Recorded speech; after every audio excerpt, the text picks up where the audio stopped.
Bonjour à tous, j'espère que vous allez excellemment bien. Aujourd'hui on se retrouve pour parler cyclisme, pour faire le débrief de cette 6e étape du Dauphiné. On va revenir un petit peu sur tout ce qui s'est passé du côté de cette journée, coureur top, flop. Comme d'habitude les différents classements en fin de vidéo et puis un petit peu la présentation de l'étape de demain.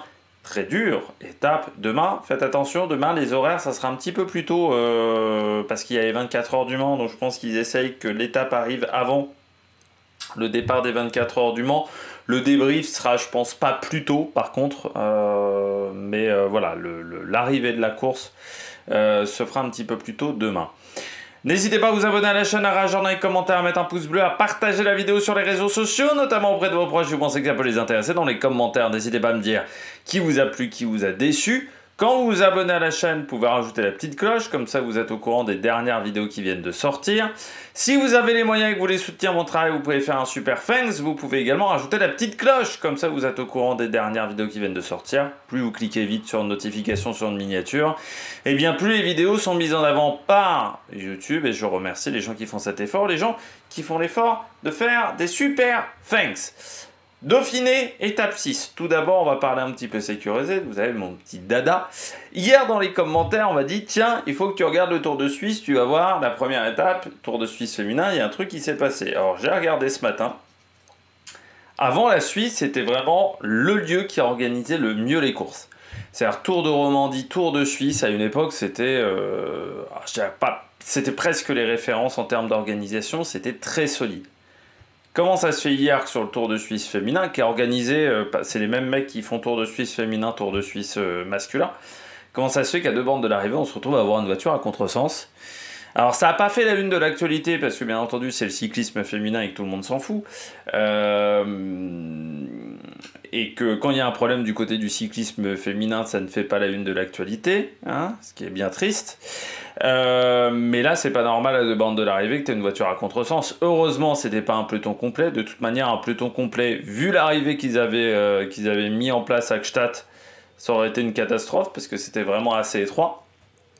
Mais bon, ça serait bien que les organisateurs se fassent de temps en temps un petit peu taper sur les doigts et pas seulement les petits, les gros. En passant, je sais toujours pas où on en est sur l'affaire Étoile de Bessèges, parce qu'une enquête a été ouverte par l'UCI. Bon, pour l'instant on n'a pas de retour sur cette enquête. Je ne sais pas si vous avez lu également, il y aura des petites modifications en 2026 sur les vélos. Tout ne sera plus possible. Voilà, bon déjà il y avait quelques règles, hein, notamment la règle des 6,8 kg, mais désormais il y aura d'autres règles, notamment sur la hauteur des jantes. Je crois que la hauteur sera limitée à 60 mm. Donc la hauteur de la jante, hein, vous savez, des fois on est sur des jantes qui sont énormes, ça ressemble presque à des jantes de contre-la-montre. Il faudra faire une différenciation désormais entre le casque de contre-la-montre et le casque sur route. Je pense pour qu'à l'avenir, ces casques de contre-la-montre ne soient plus utilisables sur des épreuves en ligne. C'est vrai qu'on a vu plusieurs coureurs le faire. Utiliser le casque de contre-la-montre pour des épreuves en ligne. Donc ça, l'idée c'est que ça n'arrive plus. Il y aura également un changement de réglementation, notamment pour éviter, je pense, les vélos comme le vélo de Jake Stewart. Alors ça sera sur la largeur, ce que j'appelle moi des haubans. Vous savez, au niveau de la fourche, le bas de la fourche, sur cette zone-là, la portion fourche qui est proche de la roue. Et bien sur cette portion-là, il y aura une largeur qui sera maximale et un écartement maximal aussi par rapport à la roue pour les vélos à partir de 2026. Et aussi la largeur des guidons sera la largeur des cintres qui sera réglementée. Ça sera, alors je crois que c'est 40 en cintre et 32 au niveau des freins, au niveau centimètres. Hein. Voilà, pour éviter, déjà 40 cm c'est pas large, mais pour éviter également ces concurrents qui ont tendance à rétrécir, notamment Campenart, mais d'autres le font aussi, à rétrécir énormément la largeur de leur cintre, sauf que plus le cintre est étroit, plus c'est compliqué de bien piloter son vélo, donc l'UCI a décidé d'agir sur certains points de règlement pour 2026. Hein, ça rentre en place pour 2026. Donc on verra par exemple sur le vélo de Jack Stewart s'il est dans les règles ou s'il n'est pas dans les règles. Factor n'a pas réagi là-dessus. Bon, cette étape numéro 6, étape pas évidente à cause de la chaleur, une chaleur écrasante aujourd'hui sur cette étape, notamment du côté de Combloux. Et quand il fait très chaud comme ça dans les vallées en montagne, c'est vraiment une chaleur écrasante parce que vous avez l'impression un peu d'étouffer. Vraiment, il n'y a pas d'air par rapport au le long de la mer où il y a toujours un petit peu de vent. Là, des fois, il n'y a vraiment pas d'air et vous avez l'impression de suffoquer. Donc ça peut être très compliqué à gérer. Et je pense que pas mal de coureurs ont eu des soucis aujourd'hui avec cette chaleur. Autant sur le contre-la-montre, il faisait une trentaine de degrés, même s'il y avait eu un changement de température quelques jours avant le départ du Dauphiné. On va dire que c'était encore gérable. Là aujourd'hui, je pense qu'on était plutôt aux alentours des 35 degrés et avec un ressenti qui était peut-être à 37-38 degrés avec un petit peu d'humidité. Donc vraiment une journée compliquée au niveau des températures. Hein. On a vu les coureurs prendre énormément de bidons, se ravitailler énormément. Le ravitaillement qui avait été décalé par rapport à l'arrivée. Hein. Je pense qu'on avait le droit de ravitailler jusqu'au pied. De la dernière difficulté du jour, bien entendu, les poches de glace. Alors, c'est pas encore 40 degrés, mais déjà, quand on dépasse les 35, on est sur des journées qui commencent à être beaucoup plus compliquées à gérer. Et je pense que certains se sont fait trahir par leurs sensations. Je pense notamment à Vingegaard. Je pense que Vingegaard était très bien à 40 bornes de l'arrivée. Et je pense qu'il était vraiment en surchauffe sur la fin de journée, quand Pogačar accélère, mais Vingegaard qui a plutôt tendance à réussir à garder quand même un petit tempo, n'a pas réussi à véritablement garder un tempo élevé face à Pogačar. Et je pense qu'il a vraiment explosé et qu'il était vraiment en surchauffe. Je pense que Remco également dans le dernier kilomètre, enfin dans les 3-4 derniers kilomètres était vraiment pas top aussi à cause des températures. Du côté de la Bahreïn aussi, c'est peut-être ce qui a donné des difficultés à certains coureurs. Par contre, d'autres s'en sont très bien sortis. Je pense notamment aux coureurs français, sauf Lenny Martinez. Je pense aussi à Tobias Allan Johannesson qui a fait une très belle étape. Top 10 aujourd'hui, je ne vais pas en parler dans la suite de la vidéo. Comme Vingegaard, je n'en parle pas dans la suite de la vidéo. Mais ce sont des coureurs. Vingegaard, je pense qu'il a été trahi par ses sensations. On peut quand même se dire que la stratégie de la Visma d'attaquer à 40 bornes de l'arrivée n'était peut-être pas forcément la meilleure quand on savait qu'il y avait quand même énormément de plaines derrière. Je pense qu'ils ont essayé d'isoler un maximum Pogačar, mais ça n'a pas fonctionné. Et on regarde tout de suite les coureurs au top. Attaque de Marlou! Du côté des coureurs au top, on va pas y aller par quatre chemins, par quatre vents, comme la côte d'hier. Pogačar aujourd'hui. Mercredi, c'était pas une bonne journée. Je pense que mercredi, il n'avait pas des super sensations. C'est vrai que certains ont noté, je l'ai vu à plusieurs reprises, peut-être des soucis avec les températures du côté de Pogačar où il a bu très tôt dans son contre-la-montre. Il avait pris déjà un bidon, ce qui n'était pas le cas de beaucoup de coureurs qui n'avaient pas emmené de bidon sur leur vélo. Moi, je pense plutôt qu'il était sur une journée sans, parce que s'il avait eu des problèmes avec les fortes températures, il aurait eu ces problèmes-là lors de la première étape qui était déjà sous une... on était déjà sous 27-28 degrés du côté de Montluçon. Donc je pense qu'il aurait eu déjà du mal. Et je pense que 30-32 degrés, c'est pas encore sur ces températures-là qu'il est en difficulté. Pour moi, Pogačar, il est en difficulté quand il y a plus de 35 degrés, comme aujourd'hui, où il s'en est très bien sorti, Pogačar. Il avait envie de faire un grand coup aujourd'hui. Et je pense que l'accélération de la Visma à 40 bornes de l'arrivée, ça l'a énervé. Ça l'a énervé parce qu'il a dû se dire, ils se prennent pour qui ces petites abeilles, vraiment. Et je pense qu'il a voulu faire un coup aujourd'hui. Comme Vingegaard au final, peut-être, et Remco lors du contre-la-montre. Là aujourd'hui, c'est Pogačar qui a voulu faire un coup, qui a voulu montrer que, non, il était là, il était encore au top. que le contre-la-montre c'était, on va dire, juste une erreur de parcours, peut-être juste une journée de moins bien parce qu'on est encore tôt dans la préparation, hein. Le Tour de France n'est que dans un mois et on peut avoir des journées de moins bien aussi. C'est peut-être ce qui est arrivé aujourd'hui même à Vingegaard.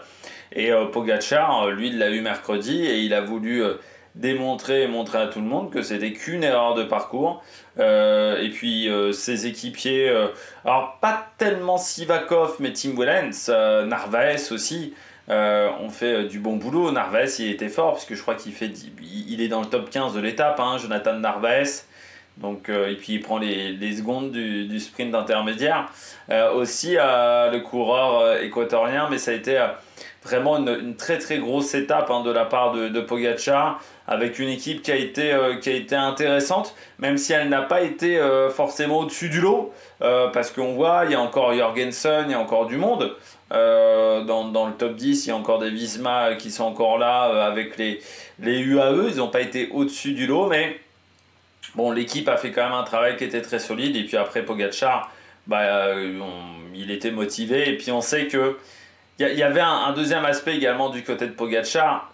C'était le lieu peut-être de sa plus grosse défaite face à Vingegaard. C'est-à-dire cette montée de Combloux, c'est peut-être le jour où Vingegaard l'a plus fracassé dans toute sa carrière, dans toute leur carrière, dans leur duel l'un envers l'autre. Et je pense que il y avait aussi un côté symbolique quand il a vu, je pense, il y a je ne sais pas combien de semaines, le parcours du Dauphiné. Il a dû se dire, cette étape-là, j'ai bien envie de faire quelque chose voilà, parce que ça a été un moment marquant de ma carrière, ça a été un moment difficile de sa carrière à Pogacar. Et je pense qu'il avait envie de montrer que ce jour-là, voilà, bon, il avait été dominé par Vingegaard, mais que ce n'est plus le même Pogacar, et que voilà, il a progressé en tant que coureur. On notera encore une attaque sans se mettre en danseuse, mais Vingegaard a lâché quand même très vite, je trouve, et je pense qu'à la fois Vingegaard et à la fois Remco Evenepoel étaient en surchauffe sur cette étape. Ils n'ont pas réussi à gérer les 35 degrés par rapport à Pogacar. Alors après, peut-être que Pogacar a bien réussi à le gérer aujourd'hui, mais aura du mal demain ou après-demain. Parce que Pogacar, c'est peut-être un peu plus sur la durée qu'il a du mal avec les fortes températures. C'est vrai que certains le notifiaient. En 2020, quand il gagne le Tour de France, c'est un Tour de France où les températures sont très moyennes, hein. On était en août, il faisait un peu plus frais sur la fin du Tour de France. Bien entendu, l'an dernier, quand il s'impose, c'est peut-être l'un des Tours de France les plus frais, je dirais, de ces 20 dernières années, parce que c'est vrai que le temps avait été très maussade, alors pas autant qu'en 2014, mais quand même assez maussade. Et puis, quand il gagne en 2021, il faut quand même rappeler aussi que Roglic tombe et que Vingegaard est encore un jeune coureur à ce moment-là. Donc même s'il faisait un petit peu plus chaud sur certaines étapes, et encore pas sur toutes les étapes, voilà, il faut rappeler encore une fois que les adversaires étaient plutôt au début de leur carrière. Donc Pogacar, il faudra s'en méfier. Je pense que cette année, j'ai peur qu'on ait un Tour de France sous la canicule. Et ce petit jeu-là, ça va peut-être être plus compliqué à gérer pour Pogacar. Donc il faudra voir voilà, sur les prochains jours déjà comment il va gérer les fortes températures. Mais peut-être qu'il se connaît mieux aussi et que ça va l'aider à passer ce cap. Deuxième coureur top, Alex Baudin. Hier, on avait parlé de Benjamin Thomas qui avait été le moteur de l'échappée. Sur la fin, dans les 50 derniers kilomètres, c'est Alex Baudin qui est le moteur de cette échappée. Alors certes, on a eu un bon Michael Leonard. J'étais assez surpris qu'il arrive à tenir aussi longtemps la roue de Baudin et la roue d'Armirail dans un premier temps et qu'il lâche après Armirail. Même si je pense que Armirail c'est un peu c'est ralenti de lui-même pour redonner des bidons à Paul Sexas et aux autres coureurs de la décathlon qui étaient à l'arrière et protégeaient Paul Sexas sur le plat. Mais Alex Baudin a fait une belle étape. Ça fait du bien parce que c'est vrai que le début de saison chez UF n'a pas forcément été exceptionnel de la part d'Alex Baudin. Voilà, il y a eu un temps d'adaptation pour le Français pour être efficace et performant dans cette formation. Donc c'est vrai que ça a demandé un petit peu de temps à Alex Baudin avant d'être efficace, mais là je pense qu'il commence à être de mieux en mieux. C'est vrai qu'il a souvent eu un rôle d'équipier également sur la première partie de saison du côté de l'AEF, peut-être voilà, pour gérer ce temps d'adaptation pour le Français.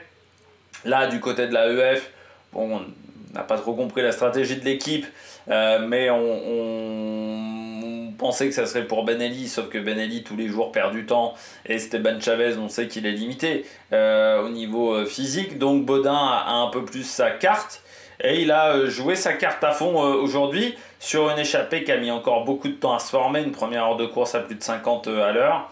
Une journée qui a encore été très rapide, et c'est vrai que du côté d'Alex Baudin, il a très très bien résisté, mais c'est un mec qui a des grosses capacités d'endurance. Moi je me souviens, il m'avait marqué à l'époque chez Swiss Racing Academy, donc ça remonte quand il était dans cette formation où je l'avais trouvé très intéressant notamment sur la route Tourangelle et sur d'autres courses aussi de Coupe de France auxquelles il avait participé.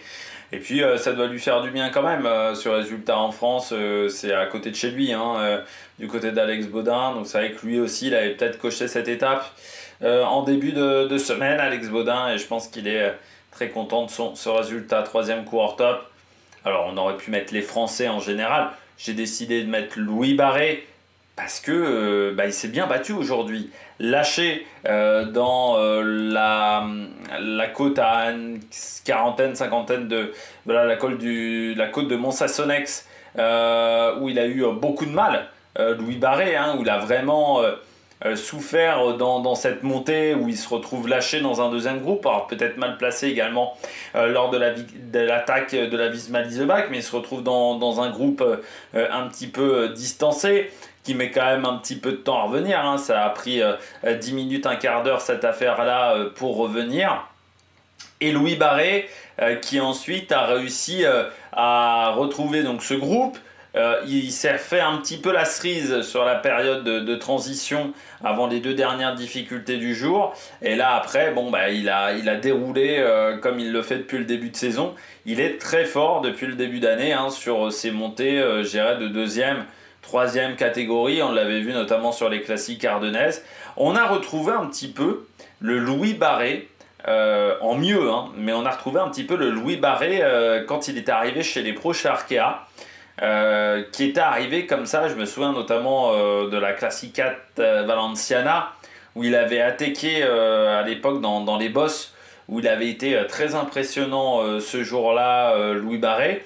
Et c'est vrai que moi, il m'avait tapé dans l'œil à ce moment-là. Il était beaucoup plus rentré dans le rang ensuite chez Arkea. Et là, c'est vrai qu'il est allé chez Intermarché en ce début de saison. J'en attendais pas grand-chose, il faut bien le dire, du côté de Louis Barré. Je ne m'attendais pas à un sursaut de résultats du côté du coureur français, en me disant, il sera peut-être plus là dans un rôle d'équipier, pour aider ensuite. Mais Louis Barré fait une très très belle semaine aussi. Il avait déjà fait une très très belle campagne d'Ardennaise aussi. On se rappelle notamment de son Amstel Gold Race. Et là, il montre qu'il sait faire des bonnes choses. Faudra voir demain en haute montagne, parce que là, ça sera peut-être plus compliqué pour Louis Barré sur l'étape de demain. Mais pour l'instant, il fait un beau Dauphiné. Et je pense qu'il a validé son ticket pour le prochain Tour de France totalement, parce que je pense qu'il a montré de très très belles choses. Il avait déjà fait un bon Tour de Romandie, notamment 4e de l'étape de Cossonay, mais un Tour de Romandie encore une fois que je n'avais pas suivi, et puis 3e également de Paris-Camembert parmi ses résultats, 10e du Tour des Alpes-Maritimes, 6e de la Classique VAR. Donc maintenant, on va voir ce que ça va donner sur cette étape, mais il a validé pour moi totalement son ticket pour le prochain Tour de France. Paul Sexas, bien entendu, hein, parmi les Français. Alors, je ne mets pas le maillot de Paul Sexas, mais bien entendu, superbe étape.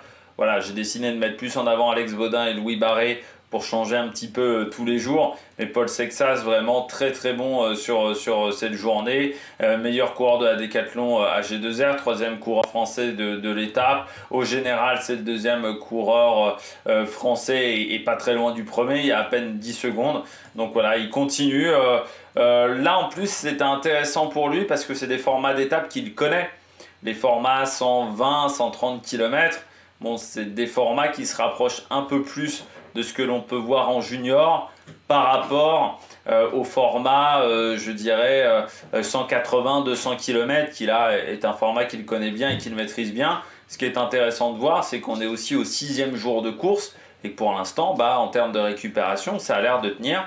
Donc là, c'est très très intéressant du côté du jeune coureur français. Et puis n'oublions pas également Mathis Rondel, qui s'est bien battu aujourd'hui, le coureur de la Tudor, qui finit 16e de l'étape, juste derrière Guillaume Martin, et qui est devant Guillaume Martin au général, Mathis Rondel, à la porte du top 15, voilà, du côté du coureur français de la Tudor. Donc ne pas oublier également Mathis Rondel, qui fait pour le moment une belle course. Et puis je termine avec Lipovitz, animateur de la journée, hein, Florian Lipovitz, attaquant dans cette montée du Mont-Sassonnex, également très fort sur la fin, attaquant, n'hésitant pas à attaquer Remco Evenepoel et Matteo Jorgensen, reprenant légèrement du temps à certains moments sur Jonas Vingegaard, également sur la fin d'étape du côté du coureur de la Red Bull Bora.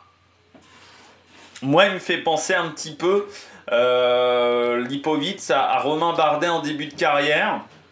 C'est-à-dire que on dit que ce sont des erreurs tactiques. Pour moi, ce ne sont pas véritablement des erreurs tactiques, c'est que c'est un coureur qui s'enflamme. C'est un coureur un peu foufou, comme était Romain Bardet. Regardez les premières saisons de Romain Bardet. Moi, ça me frustrait énormément parce que je me disais, putain, il attaque un peu dans tous les sens. Il gâche de l'énergie à droite à gauche. Et je me disais, alors que c'est un mec qui fait des études, donc je me disais, c'est un mec qui était réfléchi, mais qui manquait de lucidité, parfois à des moments clés de la course. Lucidité qu'il a eue ensuite, avec de l'expérience sur ces années suivantes. Mais c'est vrai que je dirais sur 2013-2014, c'était un coureur qui avait tendance à un peu être tout feu tout flamme, à partir un petit peu dans tous les sens. Et Lipovitz, c'est ça. C'est-à-dire qu'il part un petit peu dans tous les sens, mais même en faisant ces erreurs-là stratégiques, en gâchant de l'énergie, il finit quand même 3e de l'étape. Donc tu te dis que si Lipovitz commence à appliquer un cyclisme un petit peu plus pragmatique dans les années à venir, quand Pogačar, Vingegaard auront peut-être pris leur retraite, ça sera peut-être lui le prochain sur la liste, à enchaîner les victoires, à enquiller les victoires. On l'avait déjà vu sur la Vuelta l'an dernier, où il avait été régulier tous les jours et il avait participé également à la victoire de Roglic, où il avait été impressionnant. Mais là encore, je trouve que Lipovitz a été très très bon sur cette semaine de compétition. Donc vraiment du très très bon Florian Lipovitz. Un petit peu trop tout feu, tout flamme. Donc il faudra canaliser tout ça autour de Florian Lipovitz. Pas non plus complètement le brider. C'est pas non plus l'idée. Mais qu'il pratique un cyclisme un petit peu plus pragmatique. On va pas le faire transformer en Jonas Vingegaard et ça n'aurait pas d'intérêt. Regardez Ciccone qu'à l'année où il veut faire ça sur le Giro, ça n'a pas marché il y a quelques années. Mais il faut qu'il soit plus raisonnable dans ses attaques, peut-être plus réfléchi dans sa manière de construire sa course tout au long de la journée. Mais le jour où il arrive à faire ça, Lipovitz, il gagne des grands tours. Parce qu'il a toutes les qualités pour.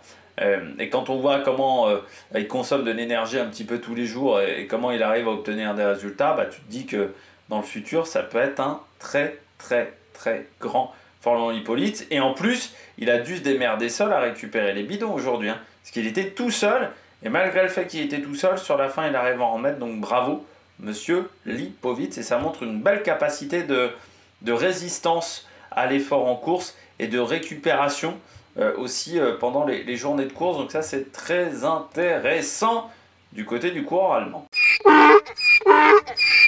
On attaque les bonnes et dames du jour. Alors j'ai été assez gentil avec les bonnes et dames du jour parce que par exemple je ne mets pas Vingegaard, j'ai pas mis pas mal de coureurs parce qu'encore une fois, pour moi la chaleur sur cette étape a compté plus pour moi que sur le contre-la-montre. Là il y a une petite différence de température. Je pense aussi que ça a créé donc des défaillances.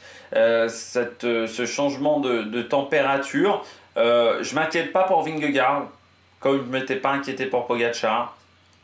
En plus, parce que je pars du principe qu'on est sur un Dauphiné et que sur un Dauphiné, on peut avoir des états de forme assez changeants d'un jour à l'autre parce qu'on n'est pas encore à 100% de son pic de forme. On n'est pas encore à 100%. Et ce qui fait que d'un jour à l'autre, on peut avoir des sensations différentes et on peut se faire surprendre par ces sensations. Ce qui, je pense, est arrivé à Vingegaard en cours d'étape, se sentant peut-être très très bien à 50 bornes de l'arrivée et puis en étant beaucoup plus en difficulté ensuite sur la fin. Non, pour moi, premier coureur bonnet d'âne du jour, première équipe bonnet d'âne du jour, bah, c'est la Bahreïn. Aujourd'hui, la Bahreïn a pris l'eau. Vraiment, l'équipe a pris complètement l'eau du côté de la Bahreïn parce que quand on voit Lenny Martinez, quand on voit également ce qu'a fait Buitrago, alors Buitrago il finit à 10 minutes aujourd'hui, hein, il a vraiment complètement explosé, on se dit bah, c'est pas très rassurant du côté de la Bahreïn Victorious et surtout bah, Buitrago depuis le début de saison c'est quand même vraiment les montagnes russes, il est plus souvent en bas qu'en haut. Parce que c'est vrai qu'on se rappelle notamment du Tour des Alpes-Maritimes et du Haut-Var, où il n'avait pas forcément été fantastique. Voilà, il a fait pas mal d'erreurs, Buitrago, depuis le début de saison. Et il y a pas mal de journées où il n'a pas été incroyable du côté du coureur colombien, mais aujourd'hui il finit quand même à 11 minutes 38 sur l'étape. Donc c'est vraiment... il a vraiment complètement pété, voilà, tout simplement Buitrago. Et ce qui est assez inquiétant, voilà, hein, pour lui, parce que c'est vrai que quand je regarde ses résultats, il y a eu du bon, mais il y a eu aussi du beaucoup moins bon dans ce qu'il a fait et dans la manière dont il a réalisé. Par exemple, il gagne le Tour de la Communauté de Valence. Sur Paris-Nice, il abandonne très vite. Tour du Pays Basque, assez transparent, il faut bien le dire. Par contre, très bonne flèche wallonne. Et là, sur ce Dauphiné, pour l'instant, il a quand même beaucoup de mal. Ce qui est dommage hein, du côté de Buitrago, parce qu'il avait fait un chrono qui n'était pas mauvais. Mais là, il a complètement explosé. Lenny Martinez également en difficulté aujourd'hui, qui n'a vraiment pas passé une bonne journée. Alors, est-ce qu'il a eu du mal avec la chaleur qui l'a endormi ? C'est vrai que l'an dernier, je crois, sur l'étape du Tour de France dans le Massif central, il n'avait pas forcément passé une bonne journée, mais bon, il était aussi sur un état de forme qui était peut-être pas fantastique du côté de Lenny Martinez, mais peut-être qu'il a eu du mal à s'adapter aux fortes températures du côté du coureur français. On peut quand même avoir des doutes sur les méthodes de la Bahreïn Victorious pour préparer les pics de forme et préparer les saisons. Parce que je trouve qu'à la fois Lenny Martinez et surtout Buitrago ont quand même des saisons qui sont assez surprenantes. Tiberi également, qui a été quand même complètement transparent et sur le Giro, bim, tout d'un coup il arrive à être fort pendant 2 semaines de compétition. Mais avant le Giro, il était complètement transparent. D'un Caruso qui lui était transparent depuis quasiment 1 an, où il avait plus un rôle d'équipier et se retrouve quand même à faire 5e du Giro. Je trouve quand même qu'en termes de gestion des états de forme dans cette équipe, on a encore du progrès à faire. Voilà. Et j'ai un peu peur que Lenny Martinez et que Buitrago soient vraiment en retard par rapport aux prévisions d'état de forme qu'auraient fait leurs entraîneurs et qui se retrouvent à être un petit peu en difficulté en début de Tour de France. Alors l'avantage de ce début de Tour de France, c'est que bon, à part les coups de bordure potentiels et de se retrouver à prendre des cassures, Les deux étapes compliquées, celle contre la montre et l'étape qui est dans la campagne normande, qui va être une journée assez dure avec pas mal de dénivelés positifs. Donc ça veut dire qu'en passant ces deux journées-là, même Mur de Bretagne, tu ne te prendras pas 3 minutes dans la tête à Mur de Bretagne. Mais quand même, pour Lenny Martinez et à la fois Buitrago, je suis quand même un petit peu inquiet parce que j'ai l'impression que leur état de forme est loin d'être exceptionnel. Je continue avec la Quick Step et je termine avec la Quick Step. J'aurais pu mettre Remco Evenepoel, qui est tombé hier. Moi, je trouve quand même c'est assez drôle parce qu'il est tombé en disant « J'ai le guidon qui m'a échappé des mains ». Bah oui, mais si tu avais mis des mitaines, tu n'aurais peut-être pas eu le guidon qui t'aurait échappé des mains. Parce que c'est le principe quand même des gants. Hein, voilà, c'est que ça récupère un petit peu la sueur et ça permet d'avoir, on va dire, un contact avec le vélo sur une partie sèche. Peut-être qu'au lieu de mettre pas de gants, ce qui n'évite pas, enfin ce qui change peut-être la perception de la chaleur de 0,1 degré, parce qu'en gros c'est ça, je pense plus dans la tête que vraiment dans la réalité. Parce que pour tout vous dire, moi je fais du vélo avec des gants longs de VTT.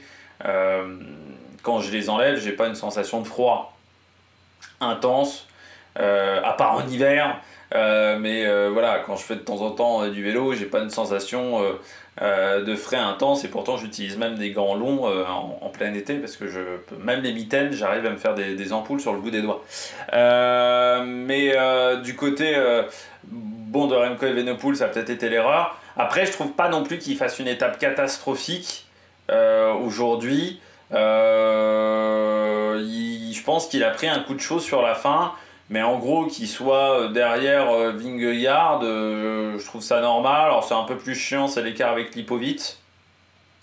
Mais qu'il soit derrière Pogačar, Vingegaard et Jorgensen, je suis pas totalement surpris sur une étape comme celle-là. Voilà, du côté de Remco Evenepoel. Non, par contre, moi, ce qui m'a à demi surpris, parce que je m'y attendais quand même un petit peu, c'est l'équipe Soudal Quick-Step. Personne autour de lui. Paris Peintre, qui est le seul, on va dire, à avoir un petit peu existé après la première étape de la Visma. Bon, il n'a pas tenu très longtemps. Charman, moi je ne l'ai pas vu de la journée. Bon, Pedersen, Enkorn, Reinderenk, on ne s'attendait pas à des merveilles de ces trois-là. Ça montre quand même que Remco Evenepoel va avoir un vrai problème pour le prochain Tour de France.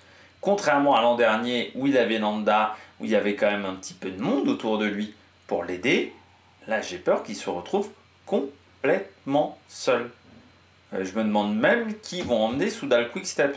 Parce que j'ai l'impression que Paris Peintre, il est en retard par rapport au programme qui était prévu, parce qu'il a eu pas mal de pépins physiques et qu'il est un peu en retard par rapport à son état de forme. Pour moi... je me demande vraiment qui on va mettre autour de Remco Evenepoel. Alors il y aura Tim Merlier, ça va pas vraiment aider en montagne, mais pour le reste, Vervaeke est out, Landa est out, Gelders est out également. Et puis t'as pas non plus 150 grimpeurs. Mettre Mauri Van Sevenant, oui, il va remplacer Louis Vervaeke, mais c'est pas pour ça que tu auras du monde en haute montagne. Il va y avoir un vrai problème. Garofoli, tu peux pas lui faire enchaîner de grands tours d'affilée à 22 ans. Cataneo, peut-être, mais en haute montagne, il te manquera du monde. Il sera complètement seul, à part si Paris Peintre récupère un petit peu de niveau. Je pense que sinon, ça va être extrêmement compliqué du côté de la Soudal Quick-Step et du côté de Remco Evenepoel, parce que là, aujourd'hui... le deuxième coureur de l'équipe, c'est Charman, il est 75e. Donc c'est loin d'être exceptionnel. Et ça, c'est ce qui m'inquiète énormément. Je vous en avais parlé déjà, j'en avais parlé dans les commentaires, je crois, il y a déjà quelques jours, en disant, pour protéger un maillot jaune, ça va quand même pas être facile avec cette formation-là. Mais là, aujourd'hui, dès la première attaque, en gros, ils ont complètement explosé du côté de la Soudal Quick-Step. Et ça, c'est quand même pas très rassurant pour la suite.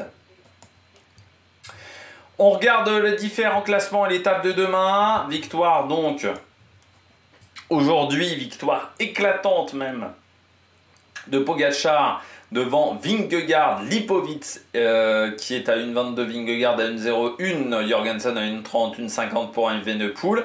Alex Baudin, dernier escapé de l'échappée 6e, devant Tobias Allan Johannesson, Louis Barret et Ben Tullet, parce que du côté de la Visma, on en a quand même 3 dans le top 10, et Sepp Kuss a fait également un gros travail d'équipier, fini 22e, donc là c'est très intéressant du côté de cette formation. Le Cofidis, c'était Emmanuel Bourman, qui finit juste derrière Enric Mas, et devant Eddie Dunbar, Carlos Rodriguez, toujours assez transparent quand même sur ce Dauphiné, hein. Il est toujours en retrait depuis le début de course. Lenny Martinez seulement 20e. Louis Mentis 26 qui pourra servir d'équipier à Louis Barret. Et Lutsenko plus en retrait là, hein, seulement 24e, le coureur de la Israël. Bien plus loin que lors des dernières journées, donc il recule au classement général. Pogačar en tête de ce classement général avec 43 secondes d'avance sur Vingegaard Lipovic qui est à 54 secondes, mais ça veut dire qu'il n'y a que 11 secondes entre Vingegaard et Lipovic, c'est rien du tout. Evenepoel est 4e pour le moment devant Jorgensen, Dunbar 6e, Louis Barret 7 premiers français devant Paul Sexas, Tobias Allan Johannesson et Ben Tullet pour le moment du côté de ce classement. 3e français Lenny Martinez, 4e français Mathis Rondel. Du côté du classement du maillot vert, c'est toujours Mathieu Van Der Poel qui est en tête, mais aujourd'hui il n'a pas récupéré de points malgré sa présence dans l'échappée. Pogačar est 2e, il y a seulement 15 points d'écart entre les deux, et puis on retrouve Vingegaard, Evenepoel et Jonathan Milan. Le classement de la montagne, Alex Baudin qui lui n'a qu'un petit point d'avance sur Pogačar et Paul Ourselin, donc autant vous dire que s'il veut garder ce maillot à poids blond sur fond bleu, il va falloir vraiment cravacher demain et être forcément dans l'échappée, ce qui ne va pas être facile, déjà parce que ça va être un départ musclé, deuxièmement parce que les 100 km d'échappée, un peu moins de 100 km d'échappée aujourd'hui vont peut-être peser dans les jambes. On retrouve ensuite Armirail, Louis Barret et Michael Léonard du côté du maillot blanc, c'est Lipovic, 28 secondes d'avance sur Evenepoel, Louis Barret 1,45, 1,55 pour Paul Sexas, Ben Tullet à 2 minutes 32 dans ce classement. Et pour le classement par équipe, la Visma en tête avec 9 minutes d'avance sur la UAE, la Bahreïn 3e devant Decathlon, EF. Et si on regarde un petit peu ce classement, eh bien la Soudal Quick-Step qui est désormais 14e seulement dans les voitures, donc ça c'est un véritable problème d'être aussi loin au niveau des voitures, parce que forcément si vous avez un problème technique, eh bien vous ne serez pas dépanné rapidement, et ça c'est quand même pas l'idéal. Demain, quelle étape mes aïeux demain, avec Grand Aigues Blanche, Valmeunier 1800. La dernière côte n'est pas la plus dure de la journée, mais on a quand même 3 bosses hors catégorie. Un passage à plus de 2000 mètres d'altitude avec le col de la Croix de Fer. Et il faudra prendre également le col de la Madeleine. Ce qui est marrant, c'est que la première partie d'étape est plus dure que la deuxième moitié. La première moitié d'étape, enchaînement, col de la Madeleine, col de la Croix de Fer, c'est dur. On va partir au pied de la Madeleine. Donc ça va faire extrêmement mal, en sachant qu'il n'y aura quasiment pas de transition. Il y aura 3-4 km de transition véritablement entre la Madeleine et le pied du col de la Croix de Fer. Ça va être costaud. Le problème, c'est qu'ensuite, eh bien, on redescendra vers Saint-Jean-de-Maurienne. Et là, on aura une grosse quinzaine de kilomètres entre Saint-Jean-de-Maurienne et Saint-Michel-de-Maurienne, de plat, de route pas forcément très dure. Et ce col de Valmeunier 1800, il est moins dur que les deux autres. 16 km 2, mais à 6,8% de moyenne. Donc c'est un petit peu plus facile que le col de la Croix de Fer et le col de la Madeleine. Malgré tout, ça reste un col très difficile. Vous voyez, donc là, le col de la Madeleine sur le graphique. On retrouve ensuite le col de la Croix de Fer avec ses 2 km ici extrêmement durs. Et cette montée de Valmeunier, certes, moins de très gros pourcentages, mais par contre, pas mal de régularité quand même, et des kilomètres assez compliqués. Donc voilà, 3 longs cols pour cette avant-dernière journée de compétition. J'ai pas les heures de départ, mais on est plus tôt, hein. Voilà, sur cette étape. Ça sera beaucoup plus tôt en termes d'horaire de départ. Eh bien, j'espère que vous avez aimé cette vidéo. N'hésitez pas à vous abonner à la chaîne, à réagir dans les commentaires, à mettre un pouce bleu. Puis nous, on se retrouve pour de nouvelles aventures sur Amérique Production. Ciao, ciao!